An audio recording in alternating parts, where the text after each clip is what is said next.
ಓಂ ಶಾಂತಿ. ಶಿವ ತಂದೆಯ ಅವ್ಯಕ್ತ ಮಧುರ ಮಹಾವಾಕ್ಯ. ಅವ್ಯಕ್ತ ಮುರುಳಿಯ ದಿನಾಂಕ 17/12/2023. ಪ್ರಾತಃ ಮುರುಳಿ ಅವ್ಯಕ್ತ ಬಾಪ್ದಾದ ಮಧುಬನ. ರಿವೈಸ್ ದಿನಾಂಕ 6/3/1997. ಶಿವ ಜಯಂತಿಯ ಉಡುಗೊರೆ. ಪರಿಶ್ರಮವನ್ನು ಬಿಟ್ಟು ಪ್ರೀತಿಯ ಉಯ್ಯಾಲೆಯಲ್ಲಿ ತೂಗಿರಿ. ಶಿವ ಜಯಂತಿಯ ಉಡುಗೊರೆ. ಪರಿಶ್ರಮವನ್ನು ಬಿಟ್ಟು ಪ್ರೀತಿಯ ಉಯ್ಯಾಲೆಯಲ್ಲಿ ತೂಗಿರಿ. ಇಂದು ಸ್ವಯಂ ಶಿವ ತಂದೆ ತನ್ನ 4 ಕಡೆಯಿಂದ ಬಂದಿರುವಂತಹ ಮಕ್ಕಳಿಂದ ತಮ್ಮ ಜಯಂತಿಯನ್ನು ಆಚರಿಸಲು ಬಂದಿದ್ದಾರೆ. ಮಕ್ಕಳದು ಎಷ್ಟು ಭಾಗ್ಯವಿದೆ. ಸ್ವಯಂ ತಂದೆ ಮಿಲನ ಮಾಡಲು ಮತ್ತು ಆಚರಿಸಲು ಬಂದಿದ್ದಾರೆ. ಪ್ರಪಂಚದವರಂತೂ ಕರೆಯುತ್ತಿರುತ್ತಾರೆ, ಬನ್ನಿ, ಯಾವಾಗ ಬರುವಿರಿ, ಯಾವ ರೂಪದಲ್ಲಿ ಬರುವಿರಿ, ಆಹ್ವಾನ ಮಾಡುತ್ತಿರುತ್ತಾರೆ. ಮತ್ತು ನೀವು ಮಕ್ಕಳೊಂದಿಗೆ ಸ್ವಯಂ ತಂದೆ ಆಚರಿಸಲು ಬಂದಿದ್ದಾರೆ. ಇಂತಹ ವಿಚಿತ್ರ ದೃಶ್ಯ ಎಂದು ಸ್ವಪ್ನದಲ್ಲಿಯೂ ಯೋಚಿಸುವುದೂ ಇಲ್ಲ. ಆದರೆ ಸಾಕಾರ ರೂಪದಲ್ಲಿ ಆಚರಿಸಲು ಓಡೋಡಿ ತಲುಪಿಬಿಟ್ಟಿದ್ದೀರಿ. ತಂದೆಯು 4 ಕಡೆಯ ಮಕ್ಕಳನ್ನು ನೋಡಿ ಹರ್ಷಿತರಾಗುತ್ತಿರುತ್ತಾರೆ. ವಾಹ್ ಸಾಲಿಗ್ರಾಮ ಮಕ್ಕಳೇ, ವಾಹ್ ವಾಹ್ ಸಾಕಾರ ರೂಪಧಾರಿ ಯೋಗ್ಯ ಫರಿಸ್ತೆಗಳಿಂದ ದೇವತೆಗಳಾಗುವಂತಹ ಮಕ್ಕಳು, ವಾಹ್ ಭಕ್ತ ಮಕ್ಕಳು. ಮತ್ತು ನೀವು ಜ್ಞಾನಿತು ಆತ್ಮರಲ್ಲಿ ಎಷ್ಟೊಂದು ಅಂತರವಿದೆ. ಭಕ್ತರು ಭಾವನೆಯ ಅಲ್ಪ ಕಾಲದ ಫಲವನ್ನು ಪಡೆದು ಖುಷಿಯಾಗುತ್ತಾರೆ. ವಾಹ್ ವಾಹನ ಗೀತೆಯನ್ನು ಹಾಡುತ್ತಾರೆ. ಮತ್ತು ನೀವು ಜ್ಞಾನಿತು ಆತ್ಮ ಮಕ್ಕಳು ಸ್ವಲ್ಪ ಅಲ್ಪ ಕಾಲದ ಫಲವಲ್ಲ, ಆದರೆ ತಂದೆಯಿಂದ ಪೂರ್ಣ ಆಸ್ತಿಯನ್ನು ತೆಗೆದುಕೊಂಡು ಆಸ್ತಿಗೆ ಅಧಿಕಾರಿಯಾಗಿ ಬಿಡುತ್ತಾರೆ. ಅಂದಾಗ ಭಕ್ತ ಮಕ್ಕಳು ಮತ್ತು ನೀವು ಜ್ಞಾನಿತು ಮಕ್ಕಳಲ್ಲಿ ಎಷ್ಟು ಅಂತರವಿದೆ. ಭಕ್ತರು ಆಚರಿಸುತ್ತಾರೆ ಮತ್ತು ನೀವು ಮಕ್ಕಳು ಆಚರಿಸಲು ಬಂದಿದ್ದೀರಿ. ಆದರೆ ಆಚರಿಸುವುದರಲ್ಲಿ ಎಷ್ಟೊಂದು ಅಂತರವಿದೆ. ಶಿವ ಜಯಂತಿಯನ್ನು ಆಚರಿಸಲು ಬಂದಿದ್ದೀರಲ್ಲವೇ, ಓಡೋಡಿ ಬಂದಿದ್ದೀರಿ. ಕೆಲವರು ಅಮೆರಿಕಾದಿಂದ, ಕೆಲವರು ಲಂಡನ್ನಿಂದ, ಕೆಲವರು ಆಸ್ಟ್ರೇಲಿಯಾದಿಂದ, ಕೆಲವರು ಏಷ್ಯಾದಿಂದ ಎಷ್ಟು ಸ್ನೇಹದಿಂದ ಬಂದು ತಲುಪಿದ್ದೀರಿ. ಬಾಪ್ದಾದಾರವರು ತಂದೆಯ ಜಯಂತಿಯ ಜೊತೆಯಲ್ಲಿ ಮಕ್ಕಳದು ಜಯಂತಿಯಾಗಿದೆ. ತಂದೆಯ ಜೊತೆಯಲ್ಲಿ ಮಕ್ಕಳ ಜಯಂತಿಯದ್ದು ಶುಭಾಶಯಗಳು, ಶುಭಾಶಯಗಳು, ಶುಭಾಶಯಗಳು. ಏಕೆಂದರೆ ತಂದೆಯೊಬ್ಬರೇ ಈ ಸಾಕಾರ ಪ್ರಪಂಚದಲ್ಲಿ ಮಕ್ಕಳಿಲ್ಲದೆ ಯಾವುದೇ ಕಾರ್ಯವನ್ನು ಮಾಡಲು ಸಾಧ್ಯವಿಲ್ಲ. ಮಕ್ಕಳೊಂದಿಗೆ ಇಷ್ಟೊಂದು ಪ್ರೀತಿ ಇದೆ, ಒಬ್ಬರೇ ಮಾಡಲು ಸಾಧ್ಯವೇ ಇಲ್ಲ. ಮೊದಲು ಮಕ್ಕಳನ್ನು ನಿಮಿತ್ತರನ್ನಾಗಿ ಮಾಡುತ್ತಾರೆ, ನಂತರ ಬೆನ್ನೆಲುಬಾಗಿ ಅಥವಾ ಕಂಬೈನ್ಡ್ ಆಗಿ ಮಾಡಿಸುವಂತಹವರಾಗಿ ನಿಮಿತ್ತ ಮಕ್ಕಳಿಂದ ಮಾಡಿಸುತ್ತಾರೆ. ಸಾಕಾರ ಪ್ರಪಂಚದಲ್ಲಿ ಒಬ್ಬರೇ ಮಕ್ಕಳಿಲ್ಲದೆ ಇಷ್ಟಪಡುವುದಿಲ್ಲ. ನಿರಾಕಾರಿ ಪ್ರಪಂಚದಲ್ಲಂತೂ ನೀವು ಮಕ್ಕಳು ತಂದೆಯನ್ನು ಒಬ್ಬರೇ ಬಿಟ್ಟು ಹೋಗಿಬಿಡುತ್ತೀರಿ. ತಂದೆಯ ಆಜ್ಞೆಯಿಂದಲೇ ಹೋಗುತ್ತೀರಿ. ಆದರೆ ಸಾಕಾರ ಪ್ರಪಂಚದಲ್ಲಿ ತಂದೆ ಮಕ್ಕಳಿಲ್ಲದೆ ಇರಲು ಸಾಧ್ಯವಿಲ್ಲ. ಮಕ್ಕಳು ಅವಶ್ಯಕವಾಗಿ ಜೊತೆ ಬೇಕು. ಮಕ್ಕಳದು ಮಾತಿದೆ, ಜೊತೆಯಲ್ಲಿರುತ್ತೇವೆ, ಜೊತೆಯಲ್ಲಿ ಹೋಗುತ್ತೇವೆ. ಕೇವಲ ನಿರಾಕಾರಿ ಪ್ರಪಂಚದವರಿಗೆ ಬಾಪ್ದಾದಾರವರು ನೋಡುತ್ತಿದ್ದರು. ಎಲ್ಲ ಮಕ್ಕಳಿಗೆ ತಂದೆಯ ಜಯಂತಿಯನ್ನು ಆಚರಿಸುವ ಎಷ್ಟು ಉಮ್ಮಂಗ ಉತ್ಸಾಹವಿದೆ. ತಂದೆಯನ್ನು ನೋಡಿ ಮಕ್ಕಳ ಸ್ನೇಹದಲ್ಲಿ ನಿಮ್ಮ ಜೊತೆ ಸಾಕಾರ ಶರೀರದ ಆಧಾರ ತೆಗೆದುಕೊಂಡು ತಲುಪಿಬಿಟ್ಟಿದ್ದಾರೆ. ಇದಕ್ಕೆ ಅಲೌಕಿಕ ಪ್ರೀತಿ ಎಂದು ಹೇಳಲಾಗುತ್ತದೆ. ಮಕ್ಕಳು ತಂದೆಯಿಲ್ಲದೆ ಇರಲು ಸಾಧ್ಯವಿಲ್ಲ ಮತ್ತು ತಂದೆ ಮಕ್ಕಳಿಲ್ಲದೆ ಇರಲು ಸಾಧ್ಯವಿಲ್ಲ. ಪ್ರೀತಿಯು ಬಹಳಷ್ಟಿದೆ ಮತ್ತು ಭಿನ್ನತೆಯು ಬಹಳಷ್ಟಿದೆ. ಅದಕ್ಕೆ ತಂದೆಯ ಮಹಿಮೆಯೇ ಆಗಿದೆ ಭಿನ್ನರು ಮತ್ತು ಪ್ರಿಯರು. ಮಕ್ಕಳು ತಂದೆಗೆ ಅನೇಕ ಪ್ರಕಾರದ ಗಿಫ್ಟ್, ಯಾವುದೇ ಕಾರ್ಡ್, ಯಾವುದೇ ವಸ್ತು, ಹೃದಯದ ಉಮ್ಮಂಗದ ಪತ್ರ, ಏನೆಲ್ಲ ತೆಗೆದುಕೊಂಡು ಬಂದಿದ್ದೀರಿ. ತಂದೆಯ ಹತ್ತಿರ ಇಂದು ವತನದಲ್ಲಿ ಎಲ್ಲ ಗಿಫ್ಟ್ಗಳ ಮ್ಯೂಸಿಯಂ ಇಡಲಾಗಿದೆ. ನಿಮ್ಮ ಮ್ಯೂಸಿಯಂ ಸೇವೆಯದ್ದಾಗಿದೆ ಮತ್ತು ತಂದೆಯ ಮ್ಯೂಸಿಯಂ ಸ್ನೇಹದ್ದಾಗಿದೆ. ಏನೆಲ್ಲ ತಂದಿದ್ದೀರಿ ಅಥವಾ ಕಳುಹಿಸಿದ್ದೀರಿ, ಎಲ್ಲರ ಸ್ನೇಹ ಸಂಪನ್ನ ಗಿಫ್ಟ್ ತಂದೆಯ ಹತ್ತಿರ ಈಗಲೂ ಮ್ಯೂಸಿಯಂನಲ್ಲಿ ಇಡಲಾಗಿದೆ. ಯಾವುದನ್ನು ನೋಡಿ ತಂದೆ ಅನ್ಯರನ್ನು ಹರ್ಷಿತರನ್ನಾಗಿ ಮಾಡುತ್ತಾರೆ. ವಸ್ತುವು ದೊಡ್ಡದಾಗಿಲ್ಲ, ಆದರೆ ಯಾವಾಗ ವಸ್ತುವಿನಲ್ಲಿ ಸ್ನೇಹ ತುಂಬಿರುತ್ತದೆ ಆಗ ಆ ಚಿಕ್ಕ ವಸ್ತುವು ಬಹಳ ಮಹಾನ್ ಆಗಿಬಿಡುತ್ತದೆ. ಬಾಪ್ ದಾದಾರವರು ವಸ್ತುವನ್ನು ನೋಡುವುದಿಲ್ಲ, ಪೇಪರಿನ ಕಾರ್ಡ್ ಅಥವಾ ಪತ್ರವನ್ನು ನೋಡುವುದಿಲ್ಲ, ಆದರೆ ಅದರಲ್ಲಿ ಸಮಾವೇಶವಾಗಿರುವ ಹೃದಯದ ಸ್ನೇಹವನ್ನು ನೋಡುತ್ತಾರೆ. ಅದಕ್ಕೆ ಹೇಳಲಾಗುತ್ತದೆ, ತಂದೆಯ ಹತ್ತಿರ ಸ್ನೇಹದ ಮ್ಯೂಸಿಯಂ ಇದೆ. ಇಂತಹ ಮ್ಯೂಸಿಯಂ ನಿಮ್ಮ ಪ್ರಪಂಚದಲ್ಲಿ ಇಲ್ಲ. ಇಂತಹ ಮ್ಯೂಸಿಯಂ ಇದೆಯೇ? ಇಲ್ಲ. ಯಾವಾಗ ತಂದೆಯು ಒಂದೊಂದು ಪ್ರೀತಿಯ ಗಿಫ್ಟನ್ನು ನೋಡುತ್ತಿದ್ದಂತೆಯೇ ಮಕ್ಕಳ ಮುಖ ಅದರಲ್ಲಿ ಕಾಣಿಸುತ್ತದೆ. ಇಂತಹ ಕ್ಯಾಮರಾ ನಿಮ್ಮ ಹತ್ತಿರ ಇದೆಯೇ? ಇಲ್ಲ. ಗಿಫ್ಟನ್ನು ನೋಡುತ್ತಿದ್ದಂತೆಯೇ ಬಾಪ್ ದಾದಾರವರಿಗೆ ಒಂದು ಶುಭ ಸಂಕಲ್ಪ ಬರುತ್ತದೆ. ಹೇಳುವುದೇ ಮಾಡಬೇಕಾಗುತ್ತದೆ. ಮಾಡುವಿರಾ? ತಯಾರಾಗಿದ್ದೀರಾ? ಯೋಚಿಸಬೇಡಿ. ಬಾಪ್ ದಾದಾರವರಿಗೆ ಸಂಕಲ್ಪ ಬಂತು, ಈ ಗಿಫ್ಟ್ ಅಂತೂ ತಂದೆಯ ಹತ್ತಿರ ತಲುಪಿಬಿಡುತ್ತದೆ.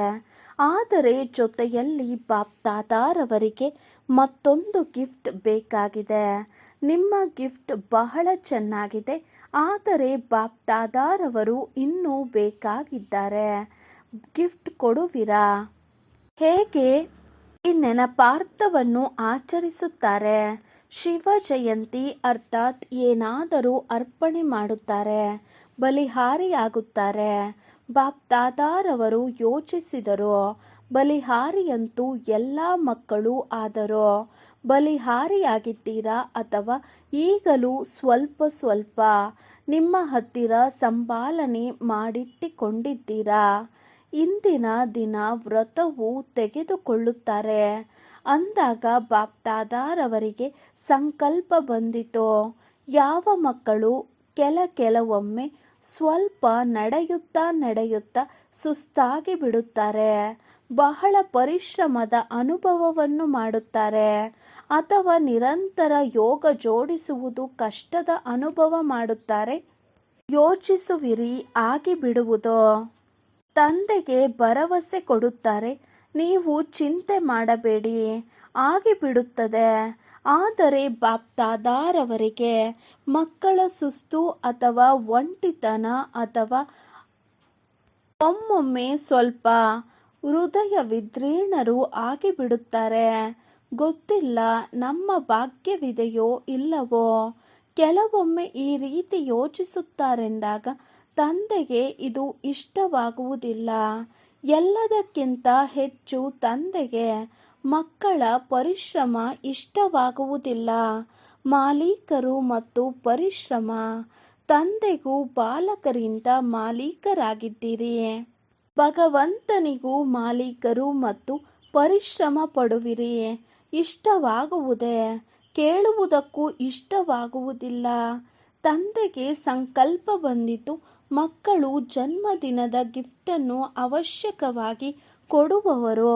ಹಾಗಾದರೆ ಏಕೆ ಇಂದು ಎಲ್ಲ ಮಕ್ಕಳು ಇದನ್ನು ಗಿಫ್ಟ್ನ ರೂಪದಲ್ಲಿ ಕೊಡಬಾರದು? ಆ ಸ್ಥೂಲ ಗಿಫ್ಟ್ ಏನು ಕೊಟ್ಟಿದ್ದೀರಿ? ಅದಂತೂ ವತನದಲ್ಲಿ ಇಮರ್ಜ್ ಆಯಿತು. ಆದರೆ ನಿರಾಕಾರಿ ಪ್ರಪಂಚದಲ್ಲಂತೂ ಈ ಗಿಫ್ಟ್ ಎಮರ್ಜ್ ಆಗುವುದಿಲ್ಲ. ಅಲ್ಲಂತೂ ಸಂಕಲ್ಪದ ಗಿಫ್ಟ್ ತಲುಪುವುದು. ತಂದೆಗೆ ಸಂಕಲ್ಪ ಬಂದಿತೋ ಇಂದು ಎಲ್ಲ ಮಕ್ಕಳಿಂದ ಗಿಫ್ಟ್ ತೆಗೆದುಕೊಳ್ಳಬೇಕು. ಗಿಫ್ಟ್ ಕೊಡುವಿರಾ ಅಥವಾ ಕೊಟ್ಟು ನಂತರ ಅಲ್ಲಿ ಹೋಗಿ ವಾಪಸ್ ತೆಗೆದುಕೊಂಡು ಬಿಡುವಿರಾ? ಹೇಳುವಿರಾ ಮಧುಬನದ್ದು ಮಧುಬನದಲ್ಲಿದೆ ಮತ್ತು ತಮ್ಮ ದೇಶದಲ್ಲಿ ತಮ್ಮ ದೇಶವಿದೆ. ಈ ರೀತಿ ಮಾಡುವುದಿಲ್ಲವೇ? ಮಕ್ಕಳು ಬಹಳ ಚತುರರಾಗಿ ಬಿಟ್ಟಿದ್ದಾರೆ. ತಂದೆಗೆ ಹೇಳುತ್ತಾರೆ ನಾವು ಬಯಸುವುದಿಲ್ಲ ವಾಪಸ್ ಬರಲಿ ಎಂದು. ಆದರೆ ಬಂದು ಬಿಡುತ್ತದೆ. ಬಂದು ಬಿಡುತ್ತದೆ ಎಂದರೆ ನೀವು ಏಕೆ ಸ್ವೀಕಾರ ಮಾಡುತ್ತೀರಿ? ಬಂದು ಬಿಡುತ್ತದೆ, ಇದು ಸರಿ ಇದೆ. ಆದರೆ ಯಾವುದೇ ವಸ್ತು ನಿಮಗೆ ಇಷ್ಟವಿಲ್ಲ ಮತ್ತು ಯಾರೇ ಬಲವಂತವಾಗಿ ಕೊಟ್ಟರೆ ನೀವು ತೆಗೆದುಕೊಳ್ಳುವಿರಾ ಅಥವಾ ವಾಪಸ್ ಕೊಟ್ಟು ಬಿಡುವಿರಾ? ವಾಪಸ್ ಕೊಟ್ಟು ಬಿಡುವಿರಲ್ಲವೇ? ಅಂದಾಗ ಸ್ವೀಕಾರ ಏಕೆ ಮಾಡುವಿರಿ? ಮಾಯೆಯಂತೂ ವಾಪಸ್ ತೆಗೆದುಕೊಂಡು ಬರುವುದು. ಆದರೆ ನೀವು ಸ್ವೀಕಾರ ಮಾಡಬೇಡಿ. ಇಂತಹ ಸಾಹಸವಿದೆಯೇ? ಯೋಚಿಸಿ ಹೇಳಿರಿ. ನಂತರ ಅಲ್ಲಿ ಹೋಗಿ ಹೇಳಬೇಡಿರಿ ಬಾಬಾ ಏನು ಮಾಡಲಿ ಬಯಸುವುದಿಲ್ಲ ಆದರೆ ಆಗಿಬಿಡುವುದು. ಇಂತಹ ಪತ್ರವನ್ನು ಬರೆಯುವುದಿಲ್ಲವೇ? ನಿಮ್ಮ ಸಾಹಸ ಮತ್ತು ತಂದೆಯ ಸಹಯೋಗ. ಸಾಹಸ ಕಡಿಮೆ ಮಾಡಬೇಡಿ. ನಂತರ ತಂದೆಯ ಸಹಯೋಗ ಸಿಗುತ್ತದೆ ಮತ್ತು ಸಿಗಲೇಬೇಕು. ಗ್ಯಾರಂಟಿ ಇದೆ. ಸಾಹಸ ನಿಮ್ಮದು, ಸಹಯೋಗ ತಂದೆಯದು. ಸಂಕಲ್ಪ ಏನಾಗುವುದು? ಚಹರೆ ನೋಡುತ್ತಿದ್ದಾರೆ. ಸಾಹಸವಿದೆಯೇ ಅಥವಾ ಇಲ್ಲವೇ? ಸಾಹಸ ಇರುವಂತಹವರು ಆಗಿದ್ದೀರಿ. ಏಕೆಂದರೆ ಒಂದು ವೇಳೆ ಸಾಹಸ ಇಲ್ಲವೆಂದರೆ ತಂದೆಯವರು ಆಗುವುದಿಲ್ಲ. ಆಗಿಬಿಟ್ಟಿದ್ದೀರಿ. ಇದರಿಂದ ಸಾಹಸವಿದೆ ಎಂದು ಸಿದ್ಧವಾಗುತ್ತದೆ. ಕೇವಲ ಚಿಕ್ಕ ಮಾತನಾಡುತ್ತೀರಿ. ಸಮಯದಲ್ಲಿ ಸಾಹಸವನ್ನು ಸ್ವಲ್ಪ ಮರೆತು ಹೋಗುತ್ತೇವೆಂದು. ಯಾವಾಗ ಏನಾದರೂ ಆಗುತ್ತದೆ ಎಂದರೆ ಸಾಹಸ ಅಥವಾ ಸಹಯೋಗ ನೆನಪು ಬರುತ್ತದೆ. ಸಮಯದಲ್ಲಿ ಎಲ್ಲ ಶಕ್ತಿಗಳು ಸಮಯ ಪ್ರಮಾಣ ಉಪಯೋಗಿಸುವುದು. ಇದಕ್ಕೆ ಹೇಳಲಾಗುತ್ತದೆ ಜ್ಞಾನೀತು ಆತ್ಮ, ಯೋಗೀತು ಆತ್ಮ. ಬಾಪ್ ದಾದಾರವರಿಗೆ ಒಂದು ಮಾತಿನ ಬಹಳ ಖುಷಿಯಾಗುತ್ತದೆ. ಯಾವ ಮಾತಿಗೆ ಎಂದು ಗೊತ್ತಿದೆಯೇ? ಹೇಳಿ. ಅನೇಕರು ತಿಳಿಸಿದರು. ಎಲ್ಲರೂ ಸರಿಯಾಗಿ ಹೇಳುತ್ತಿದ್ದೀರಿ. ಆದರೆ ತಂದೆಯ ಸಂಕಲ್ಪ ಬೇರೆಯಾಗಿದೆ. ನೀವು ಬಹಳ ಗುಹ್ಯ ಮಾತನ್ನು ಹೇಳುತ್ತಿದ್ದೀರಿ. ಜ್ಞಾನಪೂರ್ಣರಾಗಿ ಬಿಟ್ಟಿದ್ದೀರಿ. ಬಾಪ್ ದಾದಾರವರು ಖುಷಿಯಾಗುತ್ತಿದ್ದಾರೆ. ಕೆಲವು ಮಕ್ಕಳು ಪತ್ರವನ್ನು ಮತ್ತು ಟಿಪ್ಪಣಿಗಳನ್ನು ಬರೆದಿದ್ದಾರೆ. ನಾವು 108ರಲ್ಲಿ ಬರುವೆವೋ? ಬಹಳ ಟಿಪ್ಪಣಿಗಳು ಬಂದಿವೆ. ಬಾಪ್ ದಾದಾರವರು ಯೋಚಿಸಿದರು ಯಾವಾಗ ಇಷ್ಟೊಂದು ಮಕ್ಕಳು 108ರಲ್ಲಿ ಬರುತ್ತಾರೆ. 108ರ ಮಾಲೆ ತಂತಿಗಳದ್ದು ಮಾಡಬೇಕಾಗುತ್ತದೆ. 5, 6, 7, 8 ದಾರದ ಮಾಲೆಯನ್ನು ಮಾಡಬೇಕಲ್ಲವೇ? ಯಾರು ಸಂಕಲ್ಪ ಮಾಡಿದರೂ ಲಕ್ಷ್ಯವನ್ನು ಇಟ್ಟರೂ ಬಹಳ ಒಳ್ಳೆಯದಾಗಿದೆ. ಕೇವಲ ಈ ಸಂಕಲ್ಪವನ್ನು ಮಧ್ಯದಲ್ಲಿ ದೃಢವಾಗಿ ಮಾಡುತ್ತೀರಿ. ಸಡಿಲಾಗಿ ಮಾಡಬೇಡಿ. ಈ ರೀತಿಯಂತೂ ಹೇಳುವುದಿಲ್ಲವೇ? ಮಾಯೆ ಬಂದು ಬಿಟ್ಟಿತೋ? ಈಗ ಗೊತ್ತಿಲ್ಲ ಬರುವುದೋ ಅಥವಾ ಇಲ್ಲವೋ? ಗೊತ್ತಿಲ್ಲ ಎನ್ನಬೇಡಿ. ಗೊತ್ತು ಮಾಡಿಕೊಂಡು ಬಿಡಿ. ಬಂದೇ ಬರುತ್ತಾರೆ. ದೃಢತೆಯ ಛಾಪನ್ನು ಹಾಕುತ್ತಿರಬೇಕು. ನಾನಂತೂ ಬರಲೇಬೇಕು. ಏನಾದರೂ ಆಗಲಿ. ನನ್ನ ನಿಶ್ಚಯ ಅಟಲ ಅಖಂಡವಾಗಿದೆ. ಇಂತಹ ಅಟಲ ಅಖಂಡ ನಿಶ್ಚಯವಿದೆಯೇ? ಮಾಯೆಯನ್ನು ಅಲುಗಾಡಿಸಲು ಕಳುಹಿಸುವುದೇ? ಇಲ್ಲವೇ ಗಾಬರಿಯಾಗುತ್ತೀರಾ? ಮಾಯೆ ನಿಮ್ಮಿಂದ ಗಾಬರಿಯಾಗುತ್ತದೆ ಮತ್ತು ನೀವು ಮಾಯೆಯಿಂದ ಗಾಬರಿಯಾಗುತ್ತೀರಾ? ಮಾಯೆ ತನ್ನ ಬಾಗಿಲನ್ನು ನೋಡುತ್ತದೆ. ಇಲ್ಲಿ ತೆರೆದಿದೆ, ಇಲ್ಲಿ ತೆರೆದಿದೆ ಹುಡುಕುತ್ತಿರುತ್ತದೆ. ನೀವು ಏಕೆ ಗಾಬರಿಯಾಗುತ್ತೀರಿ? ಮಾಯೆಯಂತೂ ಏನೂ ಇಲ್ಲ, ಏನೂ ಇಲ್ಲ ಎಂದು ಹೇಳಿದಾಗ ಏನೂ ಆಗುವುದಿಲ್ಲ. ಬರುವುದಕ್ಕೆ ಸಾಧ್ಯವಿಲ್ಲ ಎಂದರೆ ಬರುವುದಕ್ಕೆ ಸಾಧ್ಯವಿಲ್ಲ. ಏನು ಮಾಡುವುದು? ಮಾಯೆಯ ಬಾಗಿಲನ್ನು ತೆರೆದಿದ್ದೀರಿ ಎಂದರೆ ಆಹ್ವಾನ ಮಾಡಿದ್ದೀರಿ. ಬಹಳಷ್ಟು ಮಕ್ಕಳು 108ರಲ್ಲಿ ಬರುವುದಕ್ಕೆ ಪ್ರಾಮಿಸ್ ಮಾಡಿದ್ದಾರೆ. ಇದು ಒಳ್ಳೆಯದಾಗಿದೆ, ಮಾಡಿದ್ದೀರಲ್ಲವೇ? ಯಾರು ನಾವು 108ರಲ್ಲಿ ಬರುತ್ತೇವೆ ಎಂದು ಹೇಳಿದ್ದೀರಿ ಅವರು ದೊಡ್ಡದಾಗಿ ಕೈಯನ್ನು ಎತ್ತಿರಿ, ಚೆನ್ನಾಗಿ ಡ್ರಿಲ್ ಮಾಡಿರಿ. ಬಹಳ ಒಳ್ಳೆಯದು, ಶುಭಾಶಯಗಳು. ಈ ರೀತಿ ಯೋಚನೆ ಮಾಡಬೇಡಿ, 108ರಲ್ಲಿ ಎಷ್ಟು ಜನ ಬರುತ್ತಾರೆ, ನಾವೆಲ್ಲಿ ಬರುವೆವೋ, ಈ ರೀತಿ ಯೋಚನೆ ಮಾಡಬೇಡಿರಿ. ಮೊದಲೇ ಎಣಿಸಲು ಪ್ರಾರಂಭಿಸುತ್ತಾರೆ.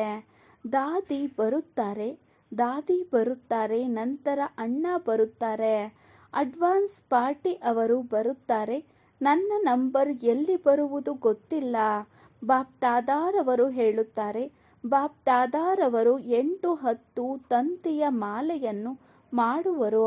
ಅದಕ್ಕಾಗಿ ನೀವು ಅದರ ಚಿಂತೆಯನ್ನು ಮಾಡಬೇಡಿ, ಬೇರೆಯವರನ್ನು ನೋಡಬೇಡಿ. ನಿಮಗೆ ನಂಬರ್ ಸಿಕ್ಕಿಬಿಡುವುದು. ಇದು ತಂದೆಯ ಗ್ಯಾರಂಟಿಯಾಗಿದೆ. ನೀವು ದೂರ ಹೋಗಬೇಡಿ. ಮಾಲೆಯ ಮಧ್ಯದ ದಾರವನ್ನು ಖಾಲಿ ಮಾಡಬೇಡಿ. ಒಂದು ಮಣಿಯೂ ಸಹ ಮಧ್ಯದಿಂದ ಮುರಿದು ಹೋದರೆ ಅಥವಾ ಬಿದ್ದು ಹೋದರೆ ಮಾಲೆಯು ಚೆನ್ನಾಗಿ ಕಾಣಿಸುವುದಿಲ್ಲ. ಕೇವಲ ಇದನ್ನು ಮಾಡಬೇಡಿ. ತಂದೆಯು ಗ್ಯಾರಂಟಿ ಕೊಡುತ್ತಾರೆ, ನೀವು ಅವಶ್ಯಕವಾಗಿ ಬರುವಿರಿ. ಇಂದು ಆಚರಿಸಲು ಬಂದಿದ್ದೇವೆ, ಮುರುಳಿಯನ್ನು ನಡೆಸುವುದಕ್ಕೋಸ್ಕರ ಬಂದಿಲ್ಲ. ಯಾರೆಲ್ಲ ಬಂದಿದ್ದೀರೋ ಅವರು ಮಾಲೆಯಲ್ಲಿ ಬಂದು ಬಿಡಿ. 108ರ ಮಾಲೆಯಲ್ಲಿ ಎಲ್ಲರಿಗೂ ಸ್ವಾಗತವಿದೆ. ಇದಂತೂ ಭಕ್ತಿ ಮಾರ್ಗದವರು 108ರ ಮಾಲೆಯನ್ನು ಮಾಡಿಬಿಟ್ಟಿದ್ದಾರೆ. ಬಾಪ್ ದಾದಾರವರಂತೂ ಎಷ್ಟಾದರೂ ಹೆಚ್ಚಿಸಬಹುದು. ಕೇವಲ ಇದರಲ್ಲಿ ಗಿಫ್ಟನ್ನು ತಂದೆಯು ಅವಶ್ಯಕವಾಗಿ ತೆಗೆದುಕೊಳ್ಳುವರು. ಗಿಫ್ಟನ್ನು ಬಿಡುವುದಿಲ್ಲ. ಚಿಕ್ಕದಾದ ಗಿಫ್ಟ್ ಆಗಿದೆ, ದೊಡ್ಡದೇನಿಲ್ಲ. ಏಕೆಂದರೆ ತಂದೆಯು ಎಲ್ಲ ಮಕ್ಕಳ 6 ತಿಂಗಳ ಚಾರ್ಟನ್ನು ನೋಡಿದರು. ಏನು ನೋಡಿದರು? ಒಂದು ವೇಳೆ ಯಾವುದೇ ಮಗು ಸ್ವಲ್ಪವೂ ಮೇಲೆ ಕೆಳಗಾದರೆ, ಅಚಲ ಸ್ಥಿತಿಯಿಂದ ಏರುಪೇರಿನಲ್ಲಿ ಬಂದರೆ ಅದರ ಕಾರಣ ಕೇವಲ 3 ಮುಖ್ಯ ಮಾತುಗಳಾಗಿವೆ. ಆ 3 ಮಾತುಗಳು ಭಿನ್ನ ಭಿನ್ನ ಸಮಸ್ಯೆ ಅಥವಾ ಪರಿಸ್ಥಿತಿಯಿಂದ ಬರುತ್ತವೆ. ಆ 3 ಮಾತುಗಳು ಯಾವುದಾಗಿದೆ? ಅಶುಭ ಅಥವಾ ವ್ಯರ್ಥ ಯೋಚಿಸುವುದು, ಅಶುಭ ಅಥವಾ ವ್ಯರ್ಥ ಮಾತನಾಡುವುದು ಮತ್ತು ಅಶುಭ ಅಥವಾ ವ್ಯರ್ಥ ಮಾಡುವುದು. ಯೋಚಿಸುವುದು, ಮಾತನಾಡುವುದು ಮತ್ತು ಮಾಡುವುದು, ಇದರಲ್ಲಿ ಸಮಯ ಬಹಳ ವ್ಯರ್ಥವಾಗುತ್ತದೆ. ಈಗ ವಿಕರ್ಮ ಕಡಿಮೆಯಾಗುತ್ತದೆ, ವ್ಯರ್ಥ ಜಾಸ್ತಿಯಾಗುತ್ತದೆ. ವ್ಯರ್ಥದ ಬಿರುಗಾಳಿ ಅಲುಗಾಡಿಸಿ ಬಿಡುತ್ತದೆ ಮತ್ತು ಮೊದಲು ಯೋಚನೆಯಲ್ಲಿ ಬರುತ್ತದೆ, ನಂತರ ಮಾತಿನಲ್ಲಿ ಬರುತ್ತದೆ, ನಂತರ ಕರ್ಮದಲ್ಲಿ ಬರುತ್ತದೆ ಮತ್ತು ಪರಿಣಾಮದಲ್ಲಿ ನೋಡಿದಾಗ ಯಾರದೂ ಮಾತು ಮತ್ತು ಕರ್ಮದಲ್ಲಿ ಬರುವುದಿಲ್ಲ. ಆದರೆ ಯೋಚನೆಯಲ್ಲಿ ಬಹಳಷ್ಟು ಬರುತ್ತದೆ, ಸಂಕಲ್ಪದಲ್ಲಿ ಬಹಳಷ್ಟು ಬರುತ್ತದೆ. ಯಾವ ಸಮಯ ಮಾಡುವುದಾಗಿದೆ ಅದು ಯೋಚನೆಯಲ್ಲಿ ಕಳೆದು ಹೋಗುತ್ತದೆ. ಬಾಪ್ ದಾದಾರವರು ಇಂದು ಈ 3 ಮಾತುಗಳನ್ನು ಯೋಚಿಸುವುದು, ಮಾತನಾಡುವುದು ಮತ್ತು ಮಾಡುವುದು, ಇದರ ಗಿಫ್ಟ್ ಎಲ್ಲರಿಂದ ತೆಗೆದುಕೊಳ್ಳಲು ಬಯಸುತ್ತಾರೆ. ತಯಾರಾಗಿದ್ದೀರಾ? ಯಾರು ಕೊಟ್ಟು ಬಿಟ್ಟಿದ್ದೀರಿ? ಅವರು ಕೈ ಎತ್ತಿರಿ. ಕೈ ಎತ್ತಿರುವ ವಿಡಿಯೋವನ್ನು ಚೆನ್ನಾಗಿ ಒಂದೊಂದು ಕಡೆಯಿಂದ ತೆಗೆಯಿರಿ. ದೊಡ್ಡದಾಗಿ ಕೈ ಎತ್ತಿರಿ. ಡ್ರಿಲ್ ಮಾಡುವುದಿಲ್ಲ ಅಂದಾಗ ದಪ್ಪಗಾಗಿ ಬಿಡುತ್ತೀರಿ. ಒಳ್ಳೆಯದು, ಎಲ್ಲರೂ ಇದನ್ನು ಕೊಟ್ಟು ಬಿಟ್ಟಿದ್ದೀರಿ, ವಾಪಸ್ ತೆಗೆದುಕೊಳ್ಳಬಾರದು. ಈ ರೀತಿ ಹೇಳಬಾರದು. ಮುಖದಿಂದ ಬಂದು ಬಿಟ್ಟಿತು, ಏನು ಮಾಡುವುದು? ಮುಖದ ಮೇಲೆ ದೃಢ ಸಂಕಲ್ಪದ ಬಟನ್ ಹಾಕಿಕೊಂಡು ಬಿಡಿ. ದೃಢ ಸಂಕಲ್ಪದ ಬಟನ್ ಇದೆಯಲ್ಲವೇ? ಏಕೆಂದರೆ ಬಾಪ್ದಾದಾರವರಿಗೆ ಮಕ್ಕಳೊಂದಿಗೆ ಪ್ರೀತಿ ಇದೆಯಲ್ಲವೇ? ಪ್ರೀತಿಯ ಲಕ್ಷಣವಾಗಿದೆ. ಪ್ರೀತಿ ಮಾಡುವವರ ಪರಿಶ್ರಮ ನೋಡಲು ಸಾಧ್ಯವಿಲ್ಲ. ಬಾಪ್ದಾದಾರವರು ಆ ಸಮಯದಲ್ಲಿ ಇದನ್ನೇ ಯೋಚಿಸುತ್ತಾರೆ. ಬಾಪ್ದಾದಾರವರು ಸಾಕಾರದಲ್ಲಿ ಹೋಗಿ ಇವರಿಗೆ ಏನಾದರೂ ಹೇಳಬೇಕು. ಆದರೆ ಈಗಂತೂ ಆಕಾರಿ ನಿರಾಕಾರಿಯಾಗಿದ್ದಾರೆ. ಎಲ್ಲರೂ ಪರಿಶ್ರಮದಿಂದ ದೂರ. ಪ್ರೀತಿಯ ಉಯ್ಯಾಲೆಯಲ್ಲಿ ತೂಗುತ್ತೀರಿ.